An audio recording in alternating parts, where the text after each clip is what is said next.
Bache, hoy me han entubado y eso duele.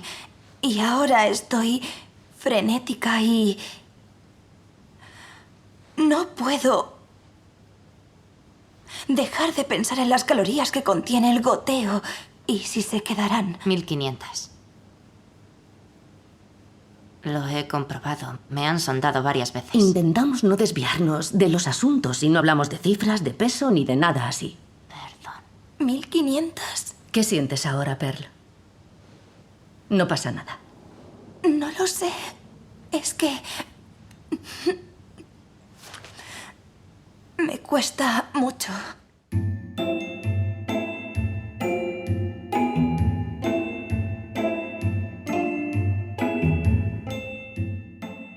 Permíteme que me cuele en tu oído.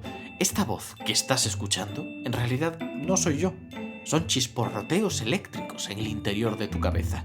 Tu particular versión de mí, Ignacio Crespo, médico y divulgador científico. Y ahora que habito dentro de tu cerebro, ya podemos empezar Mentescopia, un podcast de Cibersam financiado en convocatoria competitiva por la FECIT.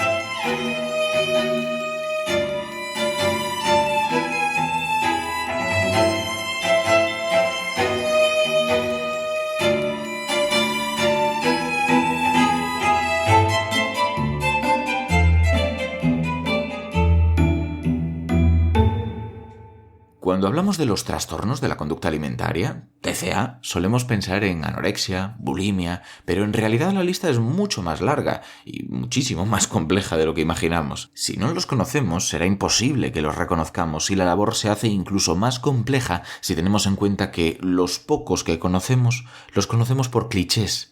¿En qué consisten los trastornos de la conducta alimentaria? ¿Solo afectan a mujeres? ¿Desaparecen cuando llegamos a la madurez? Para responder a todo esto tenemos con nosotros a Andrés Gómez del Barrio, que es profesor asociado de psiquiatría en la Universidad de Cantabria y se especializó en psiquiatría en el Hospital Universitario Marqués de Valdecilla, donde trabaja en la actualidad coordinando la unidad de trastornos de la conducta alimentaria. Es vicepresidente de la Asociación Española para el Estudio de los Trastornos de la Conducta Alimentaria y miembro del Centro de Investigación Biomédica en Red de Salud Mental, del grupo G26, en concreto de Cibersam. Ha escrito el libro Convivir con los trastornos de la conducta alimentaria y la guía de prevención de los trastornos de la conducta alimentaria y el sobrepeso. Y aparte de esto, ha desarrollado diversos proyectos de investigación en el ámbito de los trastornos alimentarios. Pero por encima de todo, Andrés es un psiquiatra que piensa que de tener una autoimagen negativa también se sale. Muchísimas gracias por estar con nosotros, Andrés. Gracias a ti, Ignacio. No, gracias a ti además para inaugurar esta temporada de Mentescopia, que es la primera vez que lanzamos en esta segunda temporada un programa, y qué mejor manera que contigo y hablando de lo que vamos a hablar hoy, porque normalmente lo asociamos con anorexia, con bulimia, pero es mucho más amplio todo el tema de los trastornos de la conducta alimenticia. Y para empezar, si te parece, tenemos una pregunta muy general, una pregunta que hace falta para sostener todo el resto de las cosas que se van a contar. Muy sencilla, es sencilla entre comillas. ¿Qué son estos trastornos de la conducta alimentaria? ¿Ante qué estamos, más allá de los clichés que podemos comprar de la sociedad? Bueno, pues estamos ante un grupo de enfermedades mentales, ¿no? Y eso es bueno subrayarlos desde el principio. Enfermedades mentales cuya característica son la conducta alimentaria que presentan las personas que lo padecen, ¿no? A través de esa conducta alimentaria que podemos llamar diferente, ¿no? o peculiar, se establecen una serie de patrones, tanto por exceso como por defecto, o formas diferentes, ¿no? de afrontar la alimentación y la forma de comer, pero que llevan a esas personas a sufrir consecuencias a nivel físico, a nivel de salud física, a nivel de salud psicológica y también que les acaba afectando en su funcionamiento de las relaciones personales, funcionamiento social. Digamos que sería una enfermedad cuya característica o el punto de partida para el diagnóstico sería su forma de comer, pero que en realidad lo que representa es un estilo, ¿no? de funcionar, de abordar los conflictos personales y la vida. Como vemos por lo que has dicho, realmente es una definición bastante amplia. Uh-huh. Y eso me lleva a algunas preguntas. Porque si son formas distintas de relacionarse con la comida, en cierto modo, que pueden causar problemas adaptativos en tu entorno y tal y cual, ¿hasta qué punto, por ejemplo, una persona que, por el motivo que fuera, sintiera que solo puede comer entre la 1 de la mañana y las 2 de la mañana, tendría un trastorno de conducta alimentaria? ¿O hay algo más para poder definirlos? Claro, o sea, mucha gente tiene problemas o peculiaridades a la hora de comer y eso no lo consideraríamos una enfermedad. Claro, por eso.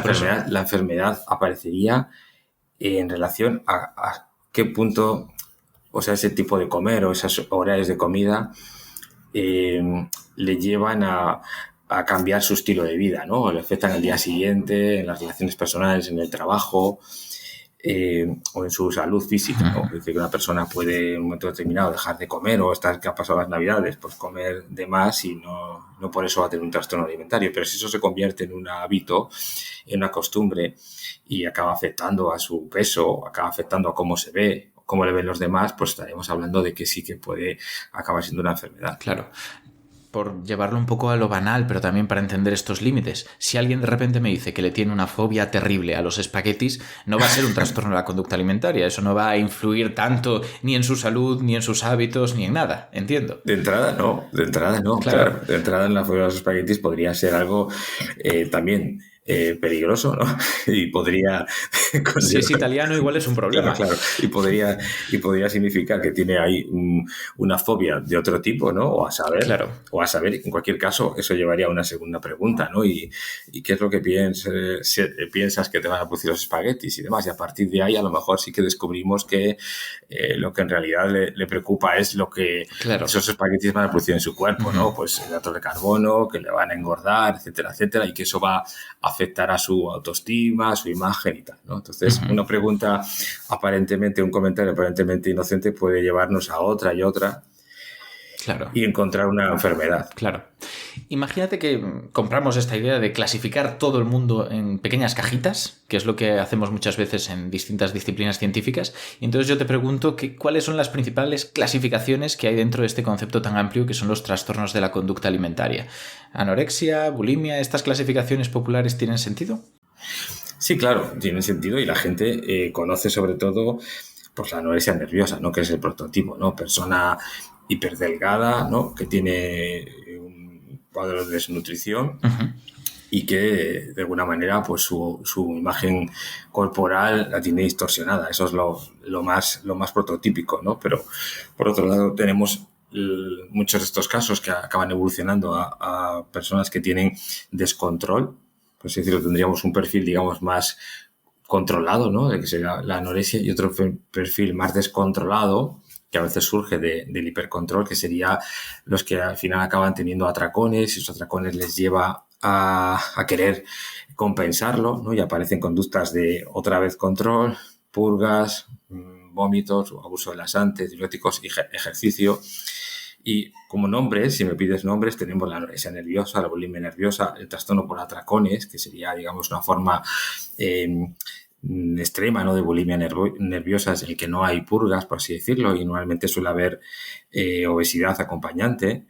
Y luego tenemos otros trastornos periféricos, por así decirlo, que tienen que ver con eso, una forma evitativa de comer o peculiar, ¿no? Que es el trastorno evitativo o de alguna manera que evitan o selectivo de la comida. Estas personas son generalmente niños y a veces llegan a la vida adulta que les da asco en determinadas comidas o no cogen, no prueban determinados alimentos porque, bueno, pues les piensan que les va a sentar mal o que les va a producir algo, ¿no? Y es como una especie de relación entre fóbica y de evitación, ¿no? Y eso normalmente se da en niños, pero puede llevar a generar problemas de verdadera pérdida de peso, ¿no? Y problemas en las relaciones sociales, ¿no? Porque no pueden comer determinadas comidas, ¿no? Claro. Digamos que sería una exageración del mal comedor toda la vida que junto con alteraciones en su físico. Luego tenemos otros trastornos como son la rumiación, ¿no? Personas que comen y vuelven es un poco asqueroso, ya lo sé, pero regurgitan la comida, la vuelven a masticar.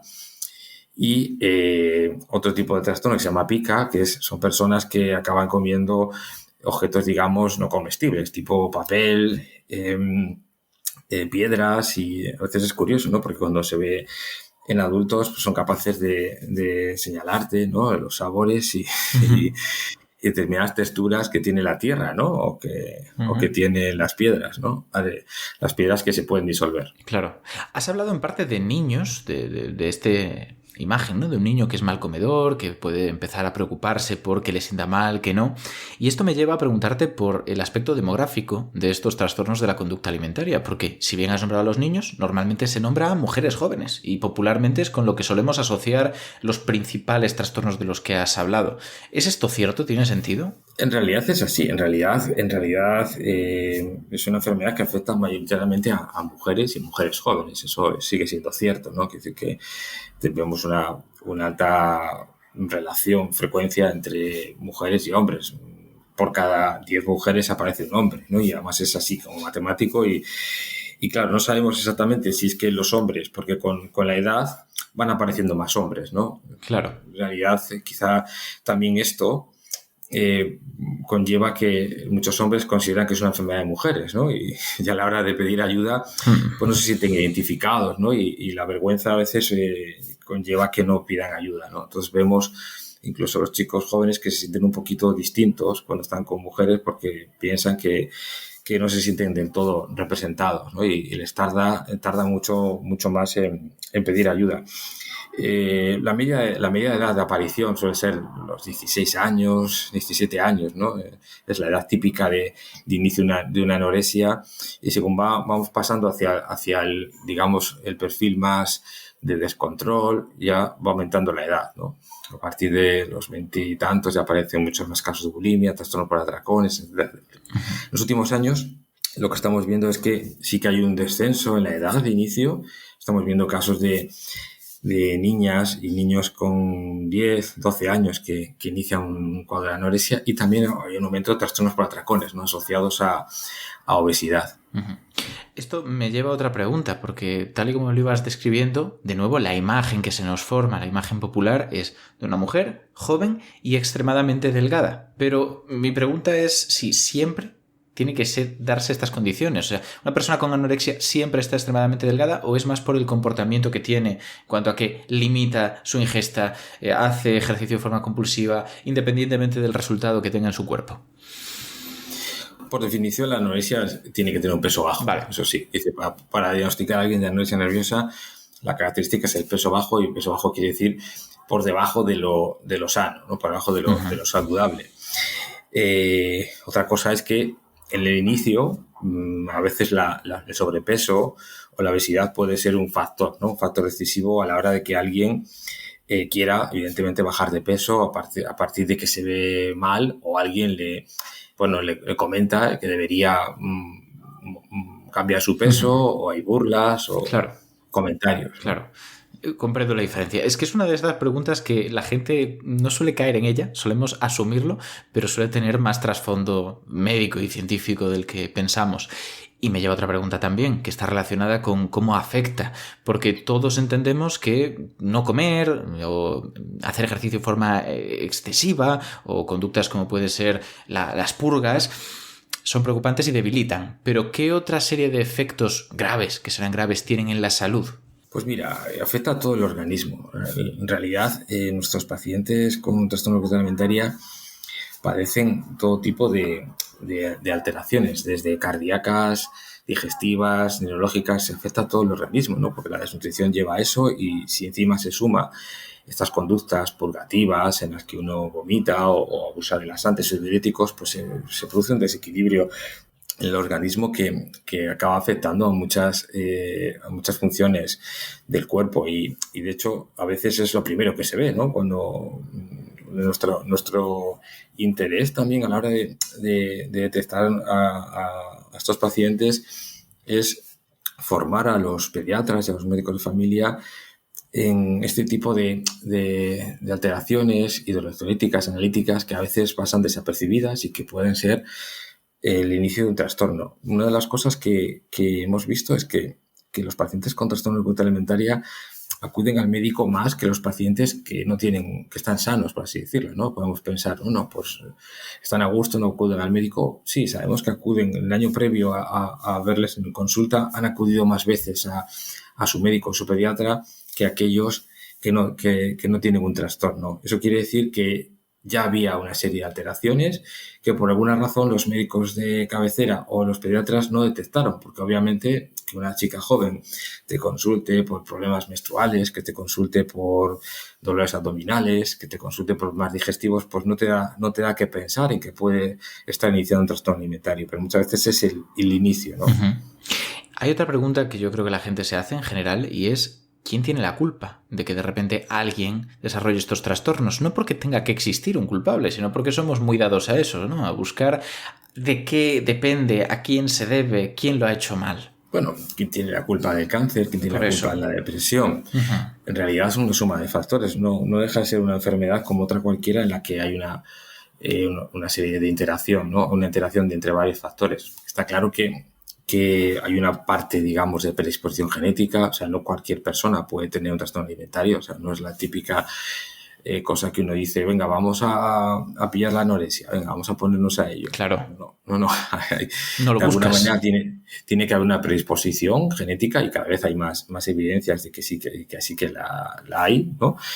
Y a la que se suma una serie de factores de personalidad, factores de precipitantes, momentos de la vida en la que uno se encuentra, por así decirlo, más inseguro, momentos de incertidumbre, que de alguna manera son esos periodos en los que es más fácil que aparezca un trastorno alimentario. Estamos hablando de la adolescencia, estamos hablando de la juventud temprana en la que uno tiene que tomar decisiones, que está en cierta manera un poco perdido, inseguro, con incertidumbre. Son ese caldo de cultivo a partir del cual aparece un trastorno alimentario que en cierta manera para las personas que lo padecen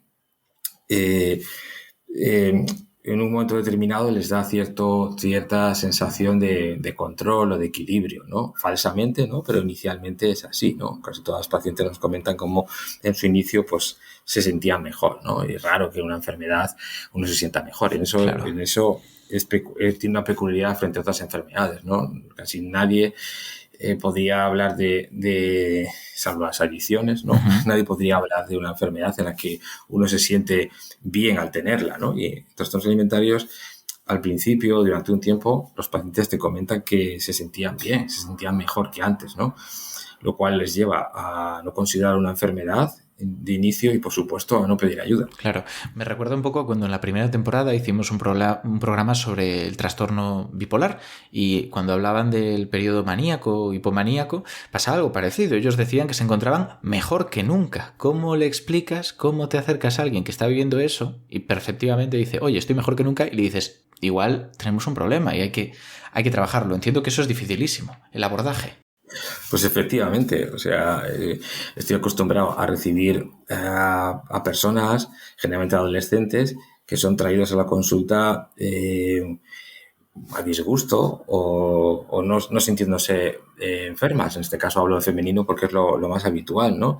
Y claro, mi trabajo consiste, en primer lugar, en ayudarles a entender que, aunque hay una parte positiva que pueden estar experimentando, esto al final tiene una serie de consecuencias, ¿no? O va a tener una serie de consecuencias sobre su salud y ahí es importante la capacidad de darles pruebas, ¿no? Con pruebas, cosas que ya están pasando, ¿no? Cosas que están pasando en sus vidas y en general solemos encontrar, pues ya que ya han cambiado su estado de ánimo, que han cambiado a veces su estilo de vida, que empiezan a tener problemas físicos de alguna manera y ahí se lo devuelves, ¿no? No sé si será tu caso, pero a las personas que suelen tener esto les suele provocar este tipo de problemas físicos. Entras por lo físico, haces por lo psicológico, porque muchas de estas personas ya se dan cuenta de que en su cabecita tiene una serie de pensamientos o lo que ellas llaman a veces un ruido mental, ¿no? Que les está machacando y también se empiezan a dar cuenta de que las relaciones sociales o las interacciones sociales pues están condicionadas, claro, ¿no? por su físico, cómo se ven o la comida, ¿no? Y Entonces, a partir de ahí, siempre con cierto tacto, vas generando un ambiente de confianza, porque al final, mira, te voy a decir una cosa, o sea, ¿cuál es la clave en los trastornos alimentarios? La confianza. Al final estás intentando que gente que no se siente enferma, de entrada no se siente muy enferma, haga cosas que le van a hacer daño, que le van a doler, que le van a afectar, ¿no? Y entonces tienes que ser muy convincente, tienes que generar una gran confianza en esa persona para que te siga, ¿no? Claro. Para que te haga caso. Y si es tan complejo, bueno, entendámonos, tiene que ser bastante complejo desde la perspectiva del terapeuta. Tiene que ser incluso más difícil desde la perspectiva de un familiar que de repente se da cuenta de que su hijo o su mujer o alguien de su entorno está desarrollando este tipo de conductas. ¿Cómo puede abordarlo? ¿Qué recomendaciones le darías?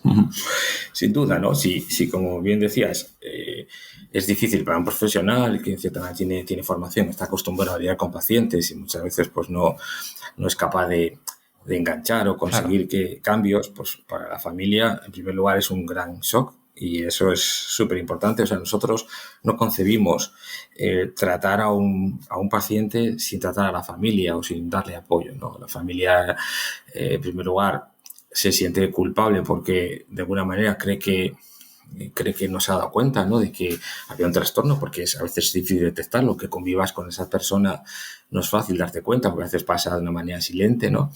Y se sienten culpables, y una persona que se siente culpable suele intentar compensar, ¿no? lo que cree que ha hecho, y entonces su modo de funcionar suele estar un poquito, por así decirlo, alterado, ¿no? Bien con sobreprotección, intentando facilitar las cosas para que la persona mejore, o con cierta crítica, ¿no? Intentando imponer como esto es una cosa de autoridad y tenemos que conseguir que cuanto antes se recupere. Eso hace que el abordaje, ¿no? El apoyo a las familias sea fundamental, porque van a ser nuestros, por así decirlo, coterapeutas, ¿no? Las personas que van a hacer en casa, claro. Como, yo que sé, alguien que tiene un problema de dolor o un traumatológico y que necesitas que alguien ayude a esa persona a realizar ciertos ejercicios. Sí, al final es lo que hay que hacer, ¿no? Pero ¿qué pasa después? Imaginemos que conseguimos que esa persona de nuestro entorno entienda que necesita ayuda, acuda a un profesional que sepa cómo abordarla, cómo hacerle ver la situación. ¿Qué se va a encontrar después? ¿Cuáles van a ser las técnicas terapéuticas, el día a día en una consulta? Bueno, fundamentalmente la terapia familiar, como decía. Es decir, lo primero que tenemos que hacer ver a la persona es que ella sola va a ser muy difícil que salga, porque en realidad lo que ocurre en estas patologías es que se pierde, por así decirlo, la perspectiva, ¿no? La perspectiva de cómo está uno.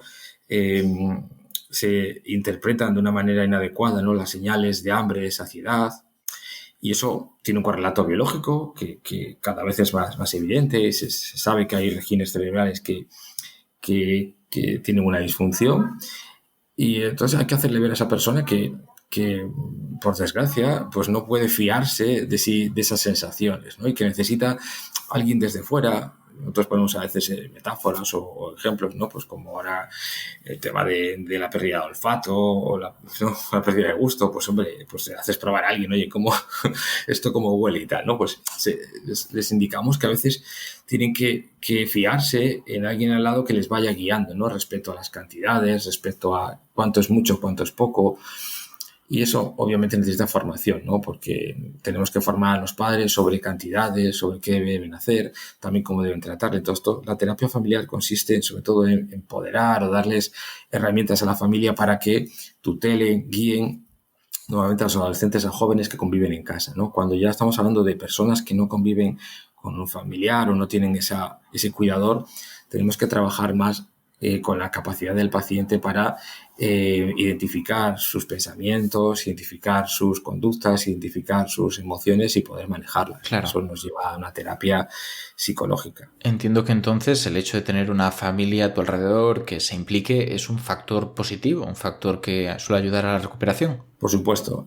Cuando hablamos de familia hablamos de cuidadores, ¿no? Claro. A veces puede ser una abuela, puede ser un amigo, puede ser una pareja, nuestros grupos, digamos, de apoyo a familiares o de formación familiares son eso, ¿no? Hablamos de cuidadores en general, Claro. ¿no? Y sí, y de hecho es un factor importante que influye en el pronóstico, ¿no? El tener un apoyo, un cuidador, pues a veces es una de las claves, ¿no? Para conseguir, en primer lugar, conseguir que te lleven la consulta, ¿no? Que alguien se dé cuenta de que algo está pasando y luego que colaboren contigo en el tratamiento. Claro. ¿Y hay algún factor de mal pronóstico especialmente determinante? Pues lo que sabemos es que, y además es de sentido común si lo piensas, o sea, tampoco es nada extraño, pero aunque sea poco extraño, es súper importante y sigue pasando, ¿no? Uno es el retraso, la identificación, inicio de tratamiento, ¿no? Claro. Ese, bueno, vamos a dejar, todavía no es muy grave, no es importante, vamos a esperar otro mes, o vamos a derivarle primero a un psicólogo no sé dónde, vamos a dedicarle primero a un endocrino. Se está perdiendo tiempo. O sea, hay una correlación directa entre tiempo de enfermedad y recuperación a largo plazo. Y, por supuesto, la gravedad, que va de la mano de esto, ¿no? Es decir, cuando vemos un paciente que llega más grave, o sea, más sintomatológico, con más pérdida de peso, con más deterioro, obviamente eso va a empeorar el pronóstico. Hay una pregunta aquí que quiero hacer, porque cuando hablamos de adicciones, por ejemplo, solemos escuchar que no se recupera uno nunca del todo, que siempre hay cierta predisposición a tal vez volver a caer, por ejemplo, en la adicción al alcohol. En este caso ocurre algo parecido. Ocurre que, bueno, tal vez tú has ido al terapeuta, has conseguido controlar tus hábitos alimenticios, ya no son un problema, pero de base estás más predispuesto a volver a caer en algún momento de tu vida. Tardabas en hacerme esa pregunta, ¿sabes? Porque es la pregunta que todo el mundo hace. O sea, no hay día que no tenga un estudiante de medicina pegado a lo mío que me haga esa pregunta en un momento determinado. Pero bueno, Andrés, ¿y se cura alguien? Pues sí, afortunadamente sí. De hecho, incluso mis compañeros que llevan otras patologías a veces me miran con cara de pena, ¿no? ¿Realmente curas a alguien? Pues sí, curo más que tú. ¿Sabes? Que en realidad se cura más pacientes con trastorno alimentario que pacientes con depresión, con esquizofrenia, con adicciones. Es decir, que es una patología que es muy grave, muy intensa, pero la mayoría se cura. La mayoría que se tratan, por supuesto. Es que hay muchos pacientes, hay estudios que hablan de que solamente un 20% de los pacientes que tienen trastorno alimentario acuden a ser tratados, ¿no? Porque hay mucho paciente avergonzado, oculto, que le da vergüenza, sobre todo pacientes con bulimia, con trastorno por atracones, que en el fondo no es algo agradable ir contando, ay, como a escondidas y tal, y vomito. Entonces a la gente le cuesta, no sé, ir a pedir ayuda, ¿no? Y normalmente esperan que alguien les detecte, ¿no? A veces dejan como pistas. Es muy curioso como a veces los adolescentes van dejando como pistas. Los padres dicen, pero bueno, ¿por qué deja lo que ha comido, vomitado, lo deja por ahí en botecitos y tal? O sea, son pistas para ver si te das cuenta, ¿no? Claro. Hay una pregunta que también quiero hacerte porque se la hago a todos en Mentescopia y me ayuda mucho a entender cómo veis vuestra propia disciplina. Ya que este es el primer programa de esta segunda temporada, no podíamos hacer otra cosa que volver a traer la pregunta, y es que ¿cuál crees que es el mayor mito que está extendido sobre tu disciplina? Mito así popular, genérico. Pues de que estos se meten porque quieren. O sea, esa es la típica cosa que es que, no, es que está ahí porque quiere. Y cuando quiera salir, saldrá. Pues, de verdad, pues no, ¿sabes? No es verdad. Quiero decir, y de hecho hace mucho daño porque se lo acaban creyendo los pacientes. Acaban creyendo que realmente se metieron. Porque, bueno, en realidad el que deja de comer es uno, el que come es uno. Efectivamente, parece que es voluntario. Pero también el que se queda en la cama porque está triste es uno mismo, ¿no? O sea, claro. En realidad, y los depresivos también tienen ese, a veces, San Benito, ¿no? Encima, ¿no? De que, bueno, es que tienes que poner de tu parte, ¿no? Para salir y demás, ¿no? Como si la tristeza fuese así, pues, enciendo y apago, ¿no? Totalmente, el anímate, ¿no? Anímate, ¿no? Pues ese es el gran, ¿no? El gran problema de nuestros pacientes. No, cuando tú quieras sal, estás ahí porque quieres, ¿no? Y la última pregunta es que, de nuevo, volvemos a traerla de esa primera temporada de Mentescopia, es para terminar esto, no digo para terminarlo de forma optimista y racional, sino optimista con cabeza. Quería preguntarte que si solo pudiéramos quedarnos con una idea de este programa, ¿cuál resaltarías? ¿Cuál crees que es la que tenemos que llevarnos a fuego grabada? Pues que son enfermedades mentales, es decir, que no son cosas que no son una cosa de moda, que es verdad que se ha frivolizado mucho con los trastornos alimentarios, pues porque siempre sale algún famoso de turno. No hemos hablado de las redes sociales, ¿no? Pero en realidad la gente tiene buena intención, ¿no? Los influencers, los Instagram, los TikTok tienen buena intención, no lo dudo, pero no es un buen ejemplo, ¿no? Y a veces se frivoliza, ¿no? Porque, claro, tú ves a una persona famosa que te dice que salió de la anorexia y el mensaje que ve una persona jovencita con problemas de seguridad, con problemas de identidad es, bueno, pues no es tan malo hacer esto, porque si me convierto en eso es como lo de la imagen de la chica al lado del coche, ¿no? Pues si compro ese coche a lo mejor consigo a esa chica, ¿no? Pues al final son esos mensajes que los adolescentes compran, ¿no? Como, bueno, pues si esta chica tan famosa ha tenido un trastorno alimentario, pues no pasa nada por tenerle, ¿no? Esa identificación con el trastorno a veces es parte del mantenimiento, ¿no? A veces los pacientes se identifican tanto con el trastorno y lo que les aporta de seguridad, de apoyo a otras personas, de identidad, que a veces es difícil, ¿no? Cambiarlo. Uh-huh. ¿Dirías entonces que hay un factor identitario con este tipo de patologías o de trastornos por el cual la persona dice, no, es que esto me hace quien soy, me es difícil abandonarlo? Claro. Al final sí que pasa, ¿no? Que la enfermedad tiene un componente siempre como de, bueno, me hace sentirme especial, en cierto modo también me libera de ciertas responsabilidades, ¿no? En los adolescentes a veces significa esto de, bueno, no tengo que crecer, o sea, mientras estoy enfermo soy un poco niño, y en adultos también es un poco pone la atención sobre mí, ¿no? Y me hace sentirme especial, porque de otra manera quizá algún paciente te dice, es que la única manera que me hagan caso a veces es cuando estoy peor, ¿no? No digo que lo haya iniciado por eso, ¿no? Pero sí que se convierte en un factor mantenedor. Es un aspecto del que no se suele hablar, así que me alegra mucho que lo hayas sacado y que hayamos podido tener este primer Mentescopia sobre un tema que nos habían pedido tantísimo durante la primera temporada y que pues hemos tenido que esperar hasta esta segunda, pero que ha empezado pues por todo lo grande. Andrés, muchísimas gracias por haber estado con nosotros. Pues me ha encantado, ya ves que tengo cuerda para rato, o sea que... Sí. No, la pena es que duren tan poco, pero bueno, así es. En fin, un placer. Venga, pues nada. Y ya sabéis, todos los que nos estáis escuchando, que esto es solamente el principio de una nueva temporada con muchos temas. Nos decía Andrés, no hemos hablado de redes sociales. Tiene razón, no nos ha dado tiempo, pero va a haber uno específicamente sobre adicciones que no tengan que ver con sustancias, y ahí hablaremos de redes sociales y de algunos de sus impactos. Vamos a hablar de eso, de adicciones que sí tienen sustancia. Vamos a hablar de 1000 temas durante esta segunda temporada que en parte nos habíais pedido y en parte nosotros nos hemos anticipado a vuestras peticiones porque sabemos que van a gustar. Así que hasta el próximo episodio y muchas gracias por escucharnos.